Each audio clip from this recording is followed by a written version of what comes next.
Feature 2, they want to prove everybody wrong. They have proven everybody wrong. I'm just hold your horses, kids. We'll see against this Unicorns, obviously very weakened with the loss of Diamond, but this will be a good test and a proving grounds for Elements. Yeah, that being said, Ica has come a long way. There was an article published recently looking at his progress into the LCS and has done very well for himself. Just looking to find his footing. That being said, other challenger mid laners have done so, like today with Sencooks going massive.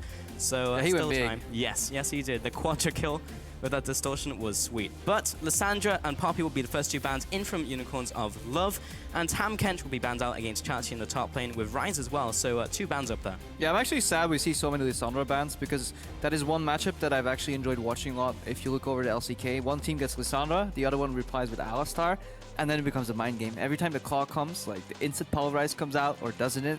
And it's really fun to watch from both the support and somebody who loves really aggressive team fights. And now we ban the Alistar as well, so yep. we get neither of those. But Gangplank will be the final ban out, still 100% banned out so far. He's just so good right now. Does see some nerfs on 6-2, but we're still on 6-1. It'll get to a point where everybody forgets how to play Gangplank, but nobody actually wants to leave him open in the odd chance that the enemy team actually has practiced him. That tends to happen with these permaban champions. Good first lock in here, Kalista. I just think incredibly strong. It allows their support to become a lethal engage weapon, even if he isn't already. If not, he becomes a lethal engage weapon twice. So it's just a really good pick. I want to see what they pair it with as well, because Alistar is usually a fantastic combination with Kalista, but is banned out in this game. Now looking towards the first two pickups from Elements. We'll see where they go in this game. Last time we saw Gillies pick up the Nidalee, the Lux in the mid lane from Ica. They did eventually win, but we saw misplays from those players. Yeah, usually on this rotation we would see something like Graves Corki. That would be the meta. Lu is obviously open, so you kind of have to select that too. Going for the Elise over the Graves jungle. No mistakes here in draft. It is preference. Yeah, really that's down to what the players want to pick up. We're never going to see Swain. But yeah, he received some nerfs before really seeing competitive play, which was sad. Yeah, he got hit by the preemptive nerf bat, which is very often the worst nerf bat out of them all, so no more Swain. Looking at Elements, they may copy what Origin was doing. They can still get their hands on Lucian. They can get even a Corki mid if they go for Lulu top and then have a double AD carry in which they buff one of them. They bring the CC on the support and the jungle, and they can get a well-rounded composition that way. Yeah, Graves is also open if they wanted it, but then they'll be going hard into the AD carries with one in mid, AD carry and jungle, so we'll see if that is the case. But swapping over to Rek'Sai would make a lot of sense. Is just one of the top tier junglers along with Elise right now and Lee Sin, so just sitting up there in the trifecta, and that'll be locked in along with the Thresh. Yeah, Thresh Kalista coming out from the Unicorns. They played it last week almost to perfection against Fnatic. Steelback went up something like 34 CS at 10 minutes against Reckless. He was basically an entire BF sword worth of gold ahead at the 10-minute mark in that game. I don't think it will be as brutal because Elements can now at least pick their matchup into it and somewhat cover their losses. If they do pick a bad matchup like Corki AD carry with a weaker support, they're in for a lot of trouble because the Unicorns did show that they know how to play that matchup well. Mr. Alice has been coming up big though, received the MVP and has just looked generally strong, being able to carry a team, which we weren't expecting coming into the split, but has really stepped up. Now looking towards his AD carry, Lucian, one of the top tier AD carries right now with Kalista and Corki, and it's very likely we'll see that brought in. Potential Fiora as well going into the top lane on Steve. Steve swapping towards more aggressive picks has actually done pretty well. Yeah, but Elements are looking to lost pick their support on red side. You could maybe argue that Lulu's support is a flex pick, but they almost have to put the Lulu in support if they want to get a counter pick in mid, because otherwise on purple side, revealing your top laner before the enemy top laner and your mid laner before the enemy mid laner, that is a big drafting error just in general theory. We'll see where the Lulu goes though, because as you mentioned, it is a flex pick. But it's not a good support, that's what I mean. Like yeah, you can flex it, but why flex it into a horrible support role when it is good in mid lane, but then you just give Unicorn so much information. Yeah, odd priority perhaps with the rest of the draft in tow. Now looking towards the last two pickups from Unicorns, these teams are really taking their time with these ones. They do get power picks though. That's the one argument against the whole thing. If there's any picks you really want to lock in early and you're like, you know what, fine, whatever. You can see that we're picking Fiora and Lulu. Yeah, okay, that works for Elements. Unicorns will need to find an answer. They don't seem certain with the Cannon and the Victor. I don't think those are decisive counter picks, so I think Elements got the better end of that one. Yeah, also somewhat easy to predict when Ken's going to stun you if he goes into top lane against Fiora, which looks to be the case here. So very easy riposte if he's in range to be stunned from that. Then in the mid lane, Victor up against unknown currently, but probably the Lulu. Yeah, that becomes a wave clear matchup. So Victor doesn't get threatened in that matchup, and which is great for Victor, late game powerhouse. But Lulu should not suffer too much in there. The junglers can pretty much make or break that matchup, but if the Lulu plays well, I don't see her getting outplayed at all. So definitely bringing the utility for the fights. Elements not looking for excessive split push. Definitely not a 1-3-1. I think they're looking for a 4-1. Keep the Fiora in the side lane and have a bit of a team fight with the 4 remaining members. Looking at the Unicorns, I don't think they want to keep the Cannon in the side lane, so they're definitely looking for an explosive 5-on-5 team fight. Well, looks like we may have a Janna pickup here, and we're looking at that 4 gamers to G2 rather into Fnatic. I love Janna. Sleeper pick right now. We see it a lot over in North America in this meta where it's a team fight blow up composition, right? They go at you and they kill you immediately, and if they don't, then they struggle. Well, Janna can force you to at least have the team fight twice. Pretty rough to play into Victor though. 1 EQR combo and your Janna is just dead. The disengage is very, very nice though with Tailwind, and we saw Captain Boots as well on Janna recently, so may even pick up that one. But with Lucian, it's just a good lane, allows him to get the extra damage on his double tap, and it's just very nice for the trades. So if you want to play Janna Lucian correctly into Thresh Kalista, you need to dodge the hook aggressively forward with a Lucian dash, and then you can actually just completely outrade Kalista. Then it depends if she hops out of your piercing line or not, whether you win the trade. But more importantly, Janna Lucian can play safe into a lot of matchups. Relatively safe, and then she just hard counters Kennen in the team fights. Just 1 flash ulti, 1 Howling Gale, which you now let stack up more. You don't really go for the tap tornadoes anymore because they're so short and they don't really knock up very much. But you really want the long 4-second channel tornadoes coming out, and we've seen a lot what they can do in certain team fights in North America. I really wonder how the Kennen is going to do in this matchup, because with the Janna as the last pick, you just get rid of the Kennen. You can preemptively stun him with Cocoon. It's so difficult to get in there and even pop Zhonya's before you just get blown away before the start of the fight. But we have the full compositions here to see how this one works up. Remember, that is Joko in the jungle, coming in from Millennium as well in the jungle for Unicorns of Love. Yeah, Elements bot lane will have to be careful though. If they go 2v2, they're at risk of dying. And as opposed to the other side, you never die to a Janna Lucian lane. Like, it's almost impossible to die 2v2. Maybe, yeah, you have to drop some CS to obvious zone, but it's such a telegraphed lane that the burden of the outplay is definitely on Rallis and Sprattle, because they can get wrecked in a 2v2. All right, let's get into this game. Unicorns of Love up against Elements here. Elements have a lot to prove, but Unicorns definitely have the love of the crowd here in the studio. And Steve. And this Steve, massive sign somewhere. That's true. There's a lot going both ways. The Unicorns as a team with the name, of course, and then Steve. Yeah, in the opening show, we were looking outside and it had like a massive Steve sign somewhere, so... I'm waiting for the day we get a top laner called Alan, and then it will be the circle will be complete. Yep. If you don't know that reference, too bad. Yeah, Google it right now. Alan. Steve. Alan. No. Well, that's what Fox is trying to do in the mid lane, but Lulu's having none of it. Ike is just going to back off here. Ike are on a pretty passive mid lane. We've seen them play more aggressive mids in the past, but going for the Lulu, which is probably going to be a fun matchup in the mid lane, honestly, unless we see ganks come in. They don't really get in range to even CC each other up to set up a gank. That's the problem.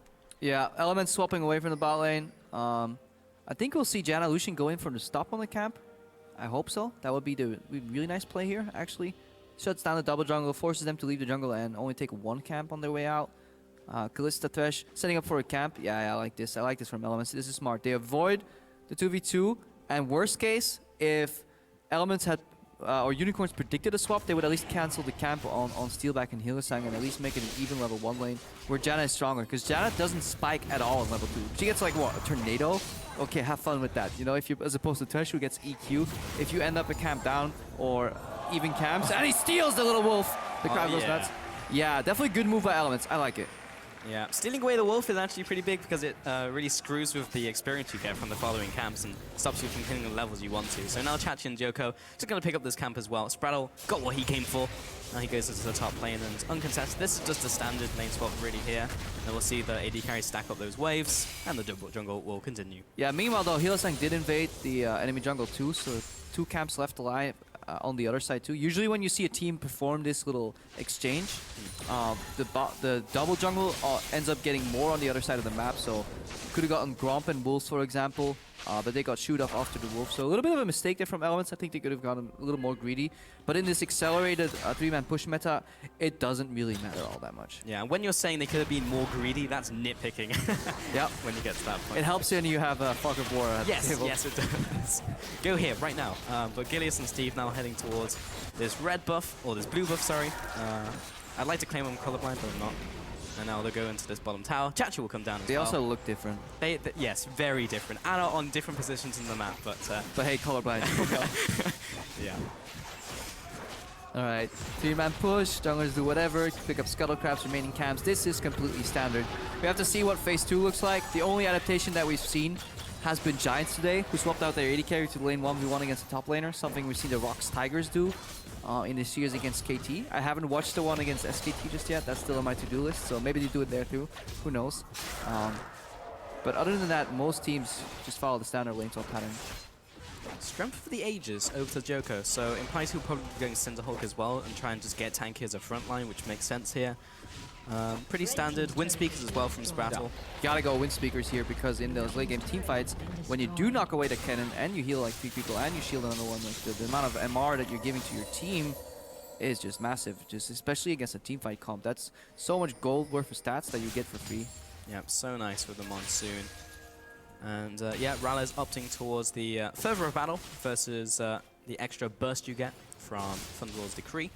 So it's really just preference on the Lucian, because Lucian can go for either and does fine with both. But now that they're actually going for a lane swap, they're not really going to be feeling the power of Thunderlord, so further is almost certainly the better choice to get the damage in the mid game and the late game. Mid lane, however, is Fox Ica, as we mentioned before. He's kind of farming away. There's a slight CS advantage to Fox, even though the minion wave is the same, so he's got that going for him, but yeah, at this point, we are nitpicking. We're looking at very small, subtle advantages, like how Steve got 2 extra creeps because he pushed back the potential freeze a little bit more and then swaps back, but these are complete mirrors right now. So we need to look around a minute from now. That's when these teams can start getting creative and the super textbook lane swap pattern gets switched off. And Unicorns of Love will head over to the Rift Herald while the push goes on in the bottom lane. So most likely this will go over to Joko, maybe even give it to a solo laner as well. Generally seeing these very early early heralds go to the AD carries. This is actually the phase where you can go for a 4-man group double tower push in the top lane. We've seen that. When teams go at the other side of the map, they go for 1 tower and dragon, and they get surprised by the Rift Herald buff. So let's see what Elements does here, if they put any prioritization on that dragon, or if they recognize the looming threat of losing their tier 2 tower. In this situation, it didn't really matter, but Hillside just passed over the Eve's Doom, or Doom's Eve. Yeah.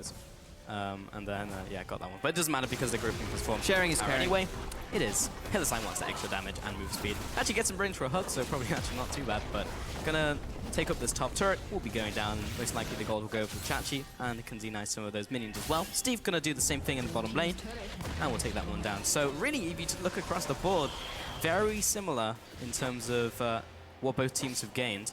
Oh, yeah. Gonna survive another wave. Oh, he messed up that? Yeah. Yeah, that's pretty big because now the way that he was supposed to bounce, he has to push in right now. So that's a very big mistake here from Vizichachi, who's in tempo, as opposed to Steve, who's all the way in the bot lane. He's farming his merry way around. Slightly frozen wave for him too. So Steve did it perfect. Vizichachi messed up. And now Ralles is here, so he actually can't take the tower. That is even worse. Yeah, that's a very big ripple effect. It puts him down 800 gold. The wave's pushing back. Momentum on the side of Elements. Obviously, since their dual lane is top right now, they will need at least 3 or 4 members to push them in. So, meanwhile, Steve is constantly farming in the bottom. You see a gank here. Finally, though, AK has to flash out. Yeah, he flashes just to the tower at the very end of that gank. Last time we saw him being very greedy on Lux and hold the flash and then flash and still die anyway. So this time, again, being a bit more greedy, but he's on Lulu, so he can speed himself up with Whimsy. Not too bad. Hillsang, and it's 1-on-1. It's intense 1v1 versus Steve. Yeah, he sent him packing. He sends it packing. Thunderlord blocks right in the face. AK has to farm here. Let's see what the Elements can do with these 3 members in the top side. They're taking control of the jungle. We have a sidestone finish on Sprattle. So he's going for deep vision. So Elements are looking to siege because Vizichachi on level 4 can't really do anything against the Mr. Rawls, especially once he gets shielded up here. So Elements grouping. We'll have to be careful though. They can send in Steve with a teleport on the minion and really go for the siege. How much guts do they have? They really want to go for that play. Not that many, apparently. Elements are out of there. Yep. And One entire guts. Just one. One singular guts. But if only he was Graves, he could have just pushed out the wave. Graves was even open in this draft and not even picked up. As Gideus opted towards the Elise as his preferable jungler. Now, the tower did not go down for Unicorns, but the goal difference is only 400. That does indicate that they have CS advantage somewhere. So, slight one on the jungler. Everywhere. Hang on. That was a flash. Yep, Julius flash cocoon. Missed. Again, we are nitpicking this game because not much is going on overall. 0 kills, double lane swap, mirrored swap. So, small mistake from... Yep. Small mistake from Unicorns. Whereas Elements was invading the deep blue jungle on one side, guess what? Unicorns are doing the same thing on the other side because Steelback was pushing it on the bot lane. Very, very standard play. Somebody has to make a mistake eventually and get caught, though. That is what we were aiming for. In situations like this, seeing a weird flash like that does make sense because Gileas just wants something to happen, open up an advantage, open up something different in this complete mirror. So something will happen and they can actually make a tempo play. Yeah, it goes both ways. Either you break the mold by finding creative opening, or you get like slightly, I'm not gonna say tilted, but you get a little annoyed by nothing going on and you feel like you're behind, especially if you're new to the stage. Playing a bang on even game isn't bad, unless you have very big scaling differences, but Elements can be fine playing this scaling game. Hang on, Sprattle now. Sprattle, quite dead. We'll put up the tornado, but first blood over to Steelback. And that's the difference right now. The Unicorns have control of the deep blue jungle. Elements had that on the other side, but Elements tried to fight back with a Janna face checking, and you just can't afford to do that. You really need to count the dots on the map. If you see less than 4 dots, you're probably walking into the remaining 2 and die.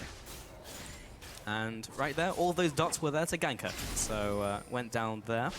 Has gone back to base, picked up the Sightstone, pretty standard, and the Frost Queen's Claim as well. So that first kill going on to Unicorns, now want to see what they do with it. They do anything else, or they can break this map open, but after going back, probably not. There's not much room for Unicorns right now. So it's small advantages that you want to take that lead up to a bigger snowball eventually, but no one kill is just really gonna get you all those towers. Right now, maybe a kill on the top lane gets you to tier 1, but it is a slow paced game right now, and we have to keep our eyes on the junglers or jungle support duos. This is where synergy between your jungler and your top laner, for example, or your jungler and support really comes to shine.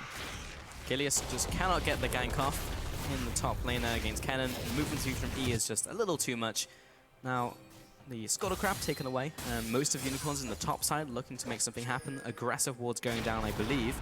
Push Gileas out of that jungle. Yeah, Steve is waiting for that wave to get the experience. His team is coming in, or the Unicorns are coming in to deny that experience. Massive wave in the top lane. You really want to use that, you know, wave building into sieges right now, because you're not going to pick anybody off. Most vision is respected here, so some damage finally on that top tier 2 for the Unicorns. Yeah, if they had a little more time, they might have been able to go for that Herald as well and then had the extra attack speed on those minions and maybe gotten the siege off, but still, there's enough wave clear there between Ralles and Gileas to make nothing happen. It does please me to see the way the Unicorns are playing vision-wise.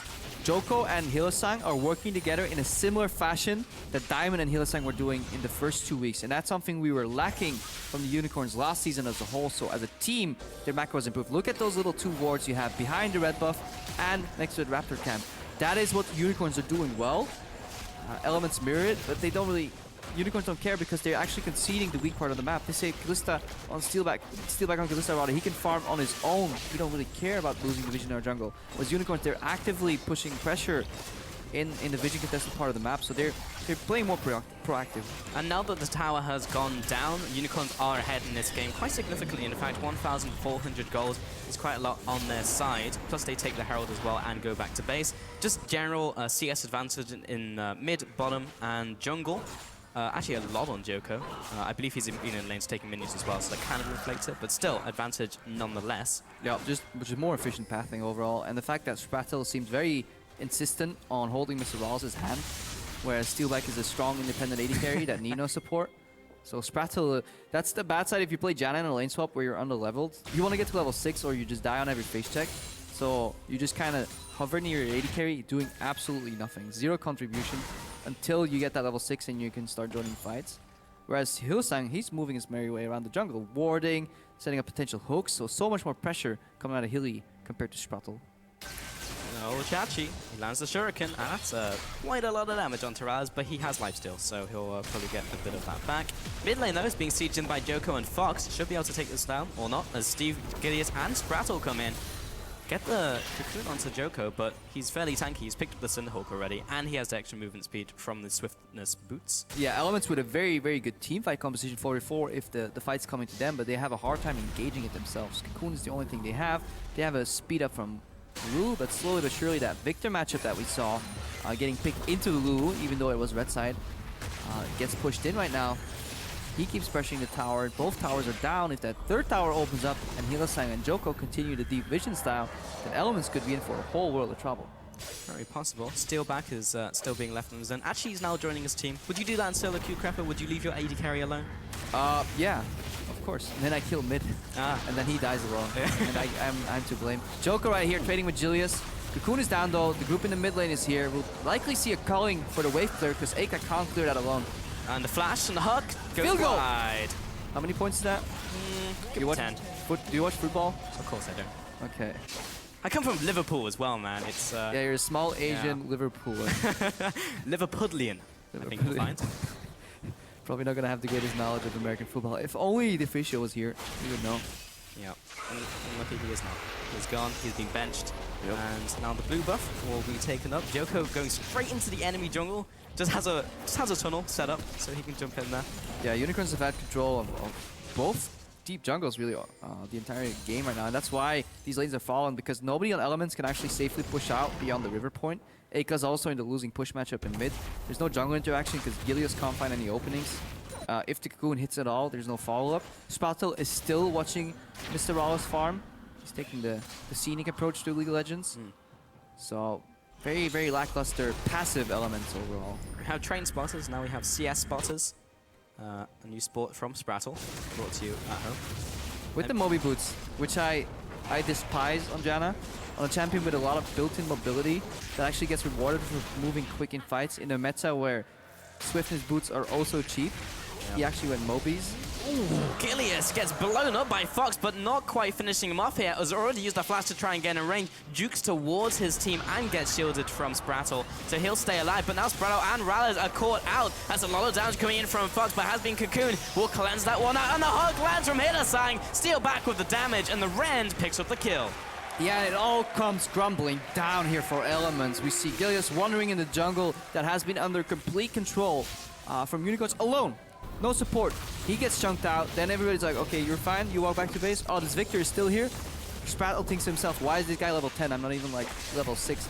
He gets poked out. Mr. Brawlers tries to help. He gets hooked. So really, really just snowballing down the hill. And Elements, they seem very, very flustered.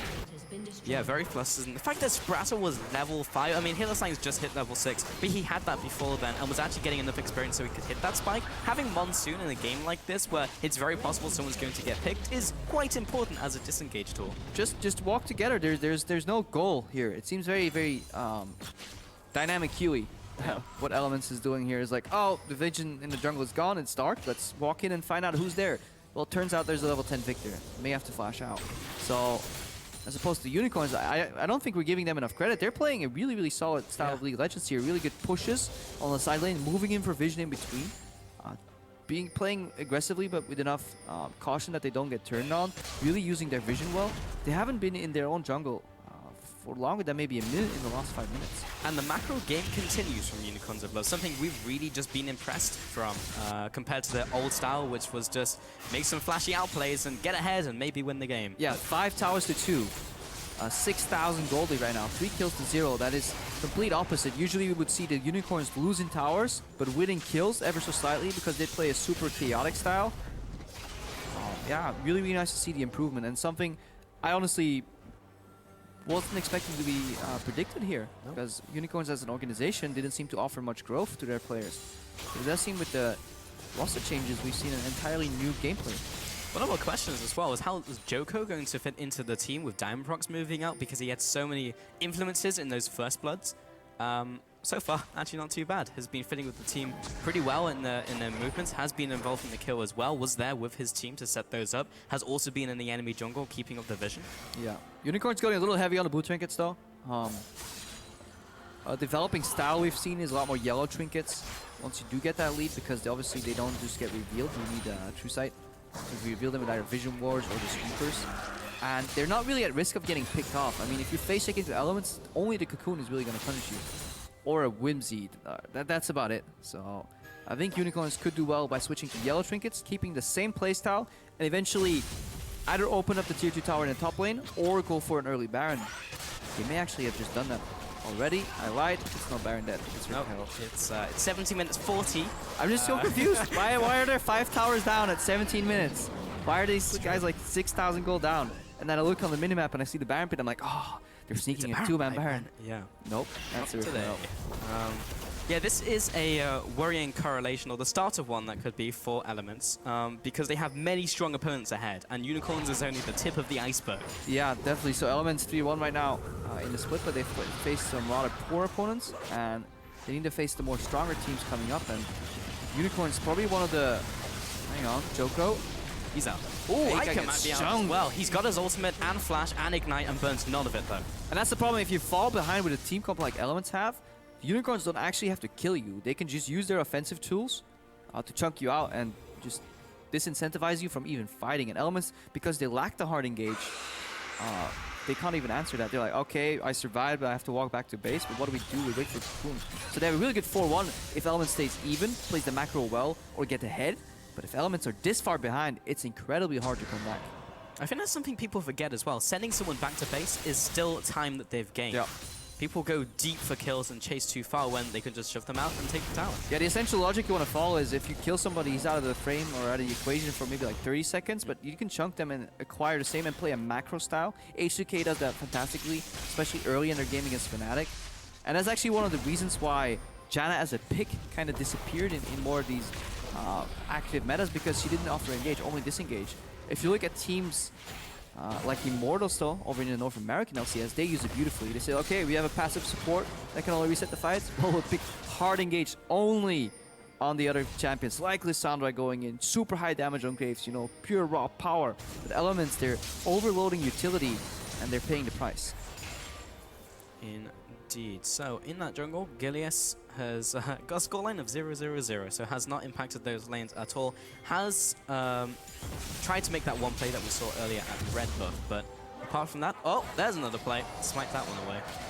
Hillside will give that one a good old laugh, and he'll back away. And now just securing vision around the Baron pit as well, and that will be spawning in 1 second.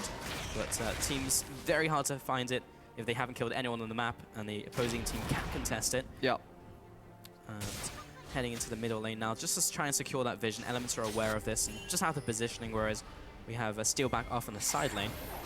Hook lands onto Spraddle. All he wanted was the pink ward. The box comes up. Does he have a way out?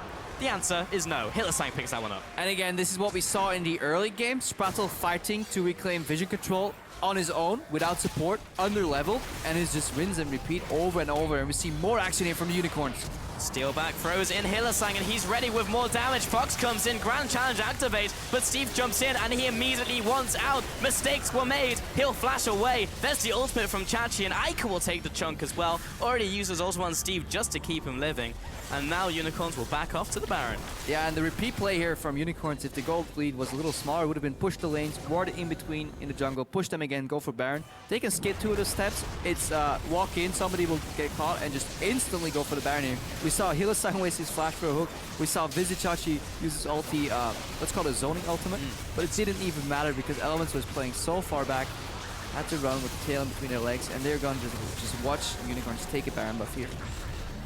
And that's Baron, over to Unicorns of Love. We'll see how much they can do with it because all of those inner turrets are down. Actually going to see that pick one more time as he was just wanting this ward. Yeah, and just to illustrate of how bad this game is, a beautiful combo here by the way. Like, perfect execution. Jocko clicked the lantern at the exact right time. You can't believe how hard it is for some players. Hillsang tries to fish, they find Gilius, he gets fried like one of those bugs that fly into a zapper. I know spiders are not technically bugs, the correlation is still there. And Steve here, he went from 49 damage done to 300 in this fight. So in this entire game, Steve has done 300 damage to champions. That just illustrates how hard Elements is struggling and how little they're getting done. I also would have liked Sprattle to, instead of stand still and hit that ward, actually hit and back off like most people do, so you actually have the ability to jump away. However, he was locked into attack frame, and it was in the bush. It's the reverse mind game, you know? Oh, I see. Yeah, yes. really good hook for him. Hylissang here fakes it onto Steve, ends up going for Sprattle, execute is close, steal back Dom still gets Cocoon and dies. Yeah, and the Monsoon was enough to keep Sprattle alive. Joko off to the side. They don't take down Gilius, and he'll just kind of scuttle away into Ica. Ica does not have his ultimate, though.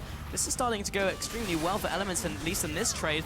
Chachi got the ultimate still, and the binding lands onto Joko. Steve jumps in, but there's Chachi going to the back lines, and he is just destroying everybody along with Fox. Double kill comes in, triple kill comes in for Fox. It seemed like a good start to the fight. Mr. Wallace picks up 2 more kills. Elements 5v3 here at the end of that fight, but then suddenly they forgot about the Chaos Storm from Victor. They fight Ken and Victor in a funnel, and Vizichachi had flash available, so he just flash ultis in, and suddenly Elements find themselves aced, and they lose all hope to even come close to winning this game. Yeah, Joko taking the bottom lane as well. 007, the license not to kill in this game.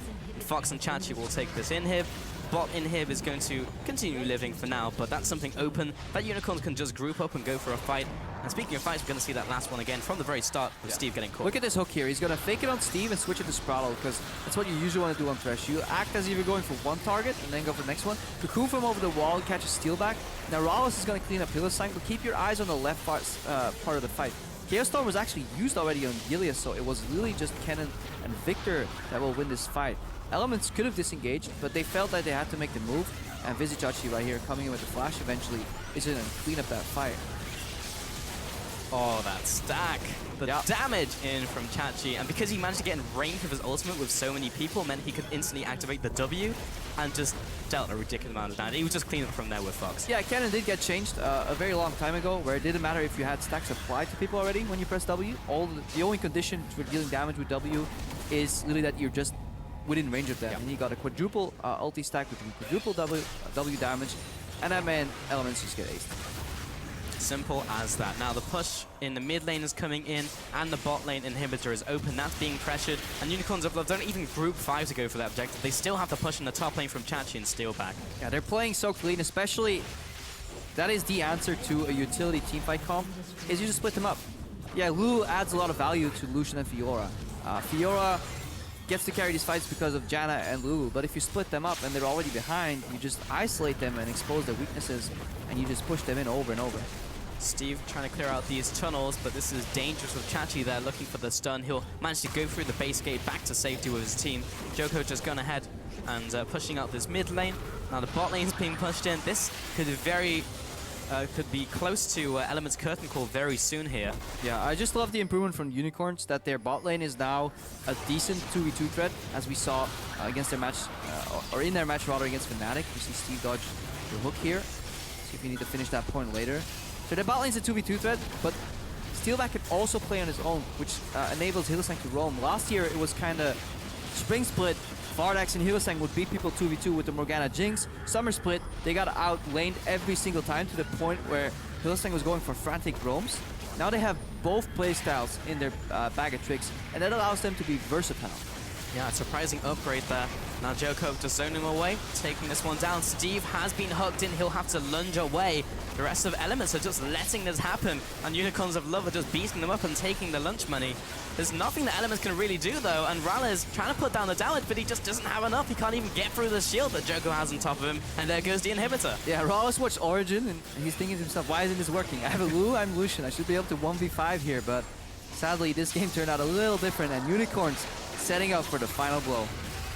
All of these minions flooding in, and they're just waiting. Joko comes in from base, back to full health. He's even tankier now, and Steve, maybe he can get a lunge off here, but that's all he's really going to accomplish in this fight. Gilius jumps in. They have to go for this one, but they jump in and instantly get deleted. Ica is out of the fight, and Steve jumps in, and he also dies. There's just nothing that Element can do, and they are being run down into their fountain. Mr. Rallis stays alive, protecting his KDA, but there's not much to protect, and they're not going to protect the Nexus. Unicorns of Love come up big and take the win against Elements. Yeah.